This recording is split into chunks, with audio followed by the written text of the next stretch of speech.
আমরা এখন ঢাকা বোর্ড 2024 সালে আসা এই সৃজনশীল প্রশ্নটার সমাধান করব।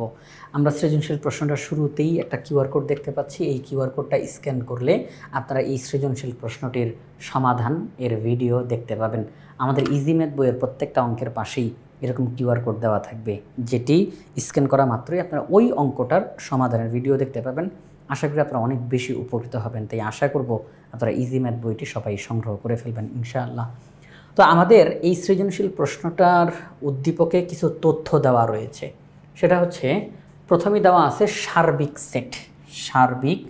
Set U equal to x belongs to N such that X বিজোড় সংখ্যা এবং এক্সের মান 3-এর চাইতে বড় 15-এর চাইতে ছোট। তো এখানের মধ্যে আমাদেরকে বোঝানো হলো বা যেটা বোঝাতে চাচ্ছে যে এক্সের মান স্বাভাবিক সংখ্যার সেটের অন্তর্ভুক্ত হবে, এক্স বিজোড় সংখ্যা হবে, এক্সের মান 3-এর চাইতে বড় 15-এর চাইতে ছোট হবে। বেশ কয়েকটা শর্ত এখানে আমাদের দেওয়া রয়েছে। এবং আরেকটা কথা গুরুত্বপূর্ণ, সবচাইতে গুরুত্বপূর্ণ যেই কথাটা আমাদেরকে খেয়াল রাখতে হবে, যে এখানে যেহেতু বলে দিছে যে এটা হচ্ছে সার্বিক সেট, তখন এই অঙ্কের মধ্যে আর যত সেট থাকুক সব সেটকে এই সেটের উপসেট হইতে হবে, সবগুলো সেটকে এই সেটকে মাইনা চলতে হবে। এটা অত্যন্ত গুরুত্বপূর্ণ। এই কথাটার কারণটা কি, কেন বললাম, একটু পরেই এটা আমরা সবাই বুঝতে পারবো। যদি কোনো একটা প্রশ্নে সার্বিক সেট দেওয়া থাকে, তাহলে ওই অঙ্কে অন্য আর যত সেট দেওয়া থাকুক তাদের সবাইকে সার্বিক সেটকে মেনে চলতে হবে, সার্বিক সেটের উপসেট হইতে হবে। আচ্ছা, এখানে বলা আছে A equal to x belongs to N such that এক্সের মান 7-এর চাইতে বড় 15-এর চাইতে ছোট, B equal to 5, 7, 11, 13, C equal to x belongs to N such that এক্সের মান 3-এর গুণিতক অর্থাৎ 3-এর নামতা এবং এক্সের মান 15-এর চাইতে ছোট। এক্স স্বাভাবিক সংখ্যার সেটে অন্তর্ভুক্ত, এক্সের মান 3-এর গুণিতক মানে 3-এর নামতা এবং এক্সের মান 15-এর চাইতে ছোট। স্বাভাবিক সংখ্যা হইতে হবে, 3-এর গুণিতক হইতে হবে, 15-এর চাইতে ছোট হইতে হবে। বেশ কয়েকটা শর্ত। আচ্ছা, উদ্দীপকের তথ্যগুলো দেখলাম, প্রশ্নগুলো একটু দেখি। ক নাম্বার প্রশ্ন, F of A equal two A cube minus 4a square plus 5a plus 2b হলে বি এর মান নির্ণয় করো যখন এফ অফ -1 ইকুয়াল টু 0।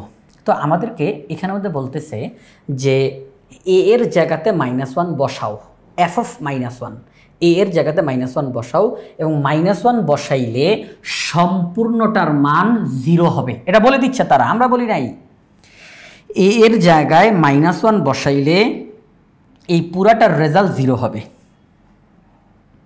তবে আমরা অঙ্ক করতে গিয়ে দেখব 0 হচ্ছে না। কেন 0 হচ্ছে না?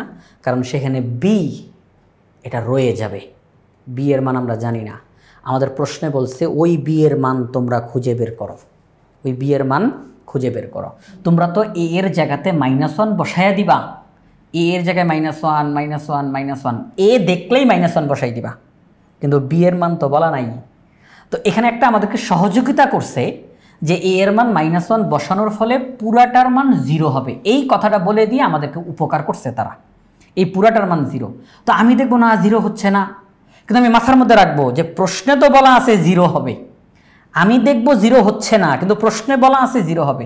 তখন আমি আমার যে ফলাফলটা বের হবে ওইটা সমান 0 বসাই দিব, তখনই বি এর মান বের হয়ে যাবে আমাদের সামনে।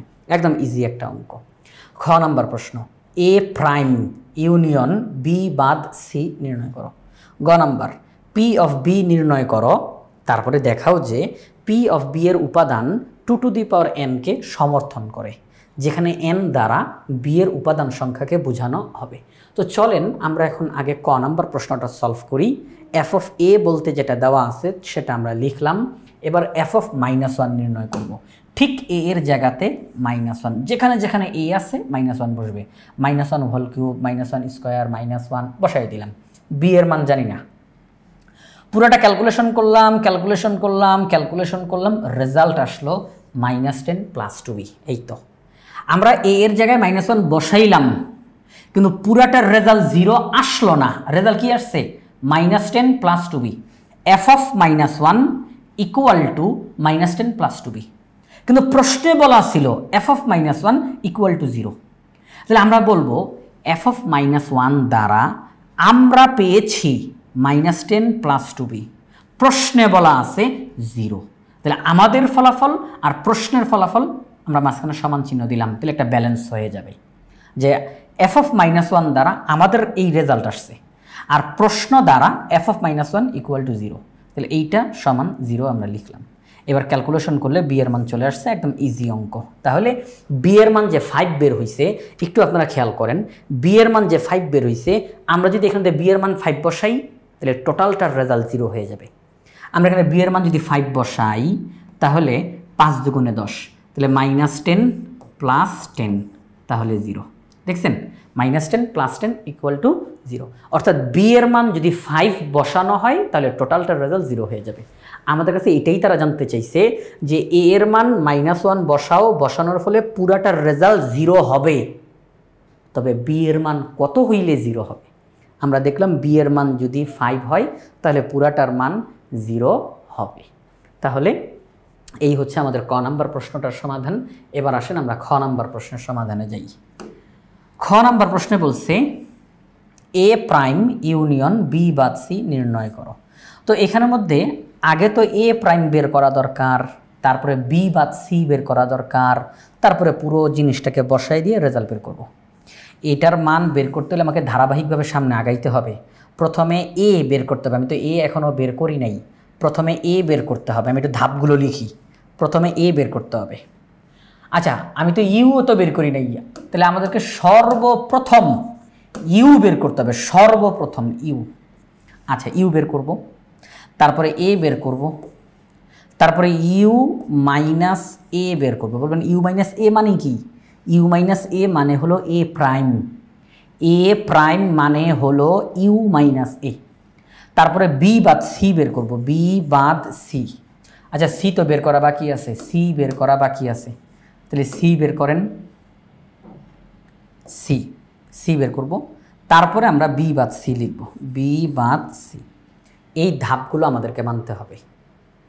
প্রথমে ইউ, যেহেতু এখানে সংখ্যা দেওয়া নাই, আমরা ইউ বের করে নিব। তারপরে এ বের করে নিব, এরপরে এ প্রাইম মানে ইউ মাইনাস এ। তারপরে সি বের করে নিব, এরপরে বি বাদ সি নির্ণয় করব, বি বাদ সি। এরপরে গিয়ে আমরা এটার রেজাল্ট বের করতে পারবো, এর আগে সম্ভব না। তাহলে চলেন আমরা এই ধারাবাহিকতা, এটা কিন্তু একটা ধারাবাহিকতা, এই ধারাবাহিকতা আমাদেরকে বজায় রাখতে হবে। তাহলে আমরা এখন খ নাম্বারের সমাধান করব। সবার প্রথমে ইউ নির্ণয় করার চেষ্টা করব। ইউ এর পুরো শর্তটা লিখলাম। ইউ এর উপাদানসমূহ হবে 3 অপেক্ষা বড় এবং 15 অপেক্ষা ছোট স্বাভাবিক বিজোড় সংখ্যা। এখানে বলা আছে x belongs to n such that x বিজোড় সংখ্যা, x এর মান 3 এর বড় 15 এর ছোট। তাহলে দেখেন কয়েকটা শর্ত। x স্বাভাবিক সংখ্যার অন্তর্ভুক্ত, x বিজোড় সংখ্যা, x এর মান 3 এর চাইতে বড় 15 এর চাইতে ছোট। তাহলে এই শর্তগুলো অনুযায়ী আমরা পাইলাম 5, 7, 9, 11, 13। এই সংখ্যাগুলো স্বাভাবিক সংখ্যা, এই সংখ্যাগুলো বিজোড় সংখ্যা, এই সংখ্যাগুলো 3 এর চাইতে বড় 15 এর চাইতে ছোট। ওকে, এবার আমরা এ এর মান বের করব। এ এর শর্ত দেওয়া আছে x belongs to n such that x এর মান 7 এর বড় 15 এর ছোট। তাহলে এই শর্ত অনুযায়ী কি বোঝায়? যে সকল স্বাভাবিক সংখ্যা 7 অপেক্ষা বড় এবং 15 অপেক্ষা ছোট তাদের সেট হবে এ। তাহলে 7 অপেক্ষা বড় 15 অপেক্ষা ছোট স্বাভাবিক সংখ্যা কারা? 8, 9, 10, 11, 12, 13, 14। এরা হচ্ছে এই শর্ত অনুযায়ী এই সংখ্যাগুলো হয়। কিন্তু এই মুহূর্তে আমি এটাকে এ সেটের অন্তর্ভুক্ত বলতে পারবো না। এখানে যে এই যে 8, 9, 10, 11, 12, 13, 14 এই সবগুলোকে আমি এ সেটের অন্তর্ভুক্ত বলতে পারবো না। কারণ এই প্রশ্ন একদম শুরুতে একটা কথা বলছিলাম যে যদি কোনো প্রশ্নে সার্বিক সেট অর্থাৎ ইউ সার্বিক সেট দেওয়া থাকে, তখন ওই প্রশ্নে অন্য যত সেট থাকবে তাদের সবাইকে সার্বিক সেটকে মেনে চলতে হবে, সার্বিক সেটকে মেনে চলতে হবে। তাইলে সার্বিক সেটের মধ্যে কেবলমাত্র বিজোড় সংখ্যা ছিল।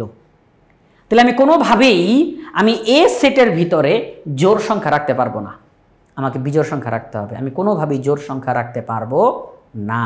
আচ্ছা, তাহলে জোড় সংখ্যাগুলো বাদ যাবে। আমরা বলতে পারি যে 8, 10, 12, 14 এরা বাদ যাবে।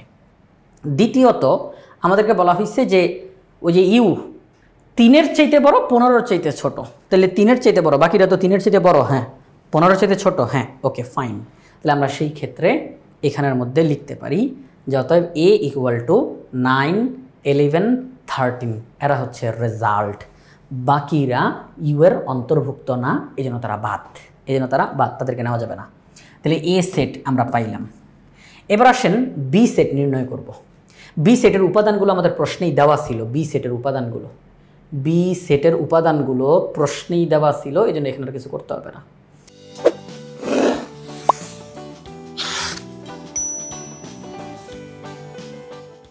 তবুও দেখেন এই সংখ্যাগুলো কিন্তু ইউকে মেনে চলছে, কিন্তু এই সংখ্যাগুলো। এবার সি সেটের শর্ত দেওয়া আছে, x belongs to N, x হবে 3-এর গুণিতক এবং এক্সের মান 15-র চাইতে ছোট। আচ্ছা, তাহলে যে সকল স্বাভাবিক সংখ্যা 3-এর গুণিতক মানে 3-এর নামতাতে পড়বে এবং এক্সের মান 15-র চাইতে ছোট হবে, তাদের সেট হচ্ছে সি। তাহলে এই শর্ত অনুযায়ী আমরা সংখ্যা কাদেরকে পাই? 3-এর নামতা পড়েন, 3-এর নামতা 3 একে 3, 3 দুগুণে 6, 3 তিরিকে 9, 3 চারা 12, 3 5 15। তো 15কে নিতে পারবো না, কারণ এক্সের মান 15 ছোট হবে। তাহলে 3, 6, 9, 12 এই সংখ্যাগুলো হইছে এই শর্ত অনুযায়ী। কিন্তু কথা হচ্ছে এটাকেও কিন্তু ওই ইউকে মেনে চলতে হবে ভাইয়া, ইউকে মেনে চলতে হবে, ইউকে মেনে চলতে হবে। তাহলে ইউ এর মধ্যে কি ছিল? কেবলমাত্র বিজোড় সংখ্যা। তাহলে এখান থেকে 6 আর 12কে নেওয়া যাবে না, এরা তো জোর, নেওয়া যাবে না।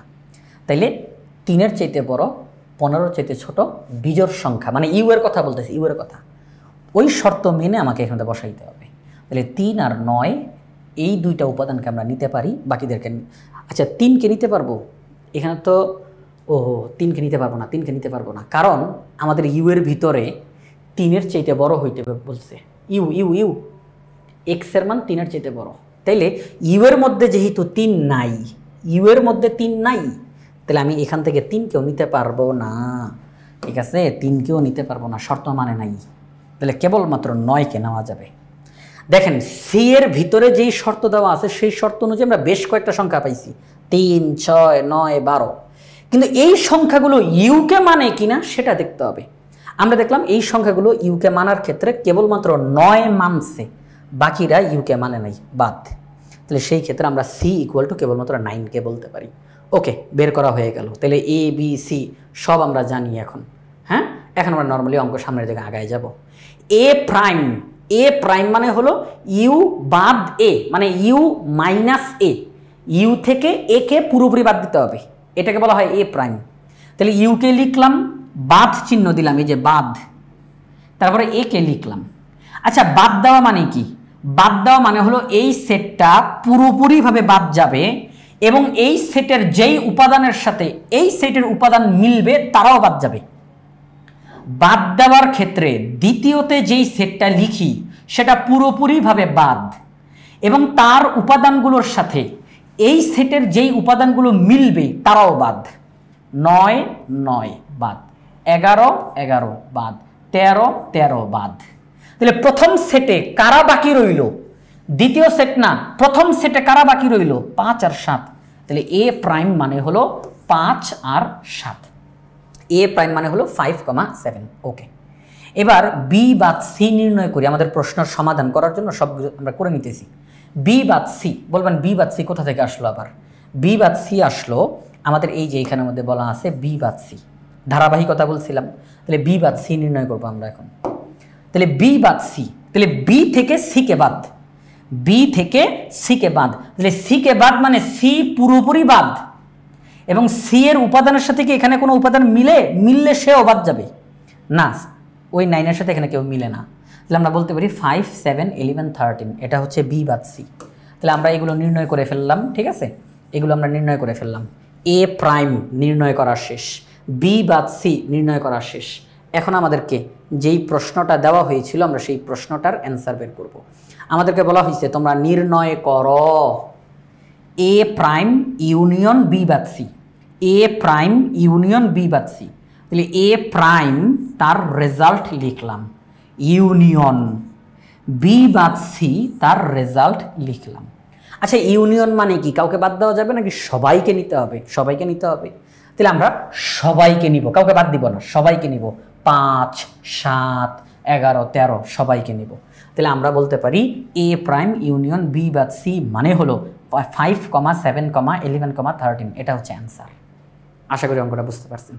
ধারাবাহিকতা বজায় রাখতে হবে, ধারাবাহিকতা বজায় রাখতে হবে। এই অঙ্কটার সমাধান করতে হলে সর্বপ্রথম ইউ বের করেন, তারপরে এ বের করেন, তারপরে এ প্রাইম বের করেন, তারপরে বি, তারপরে সি বের করেন, তারপরে বি বাদ সি বের করেন, এবারে পুরাটা লিখে রেজাল্ট বের করে দেন। শুধু ধারাবাহিকতাটা বজায় রাখেন, অঙ্ক কিন্তু সহজ। এবং আরেকটা বিষয়, ইউ এর শর্তটা কিন্তু সবাইকেই মানতে হবে।